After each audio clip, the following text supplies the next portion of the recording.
ဒီနေ့ဗီဒီယိုလေးမှာပြောပြပေးမယ် phrasal verb ကတော့ come နဲ့ဆက်ဆက်တဲ့စကားလုံးလေးတွေပဲဖြစ်ပါတယ် come ဆိုတာကလာသည်ရောက်လာသည်ဆိုတဲ့အဓိပ္ပာယ်ရတဲ့ verb စကားလုံးတစ်လုံးပဲဖြစ်ပါတယ်ဒီ verb ကိုအခြားသော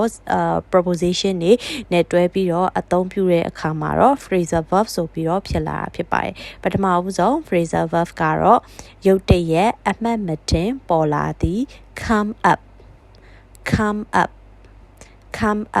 ဆို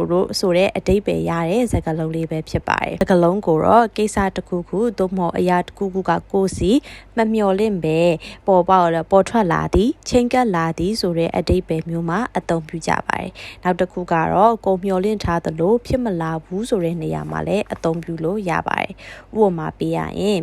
She came up to me and introduced herselfသူမသည်ကျွန်ုပ်အနာသို့လာပြီးသူမကိုသူမနှုတ်ဆက်သွားခဲ့တယ် She came up to me and introduced herself ဒီစကားလုံးဒီစာကြောင်းလေးကိုရှင်းပြရရင်တော့ she သူမ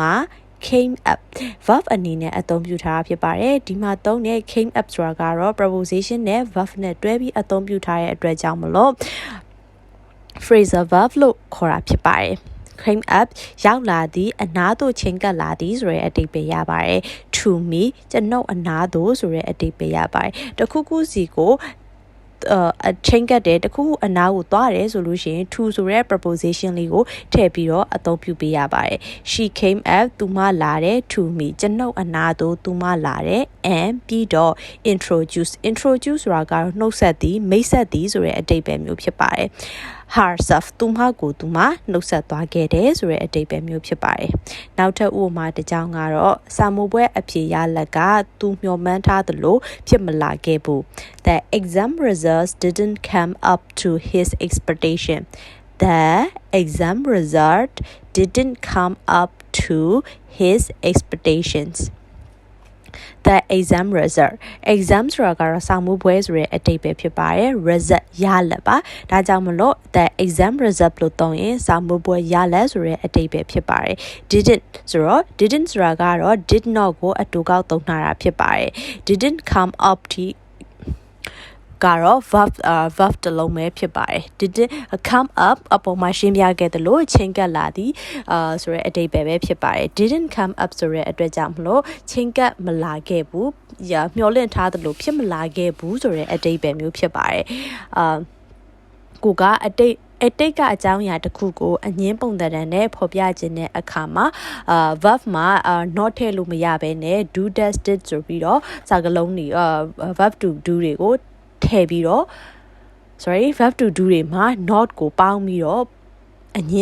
င်းစာနာစာအငင်းဝါကြအနေနဲ့ဖော်ပြပေးရတာဖြစ်ပါတယ်ဒီနေရာမှာ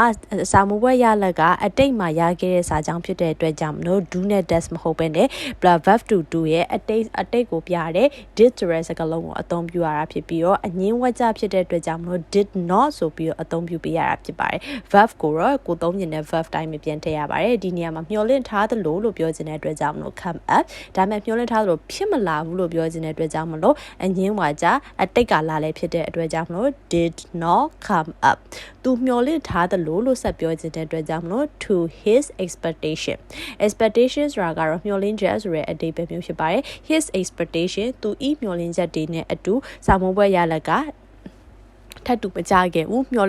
သူမျှော်လင့်ထားသလားစာမိုးရလဒ်ကမဖြစ်လာခဲ့ဘူးဆိုတဲ့အဓိပ္ပာယ်မျိုးပဲဖြစ်ပါတယ်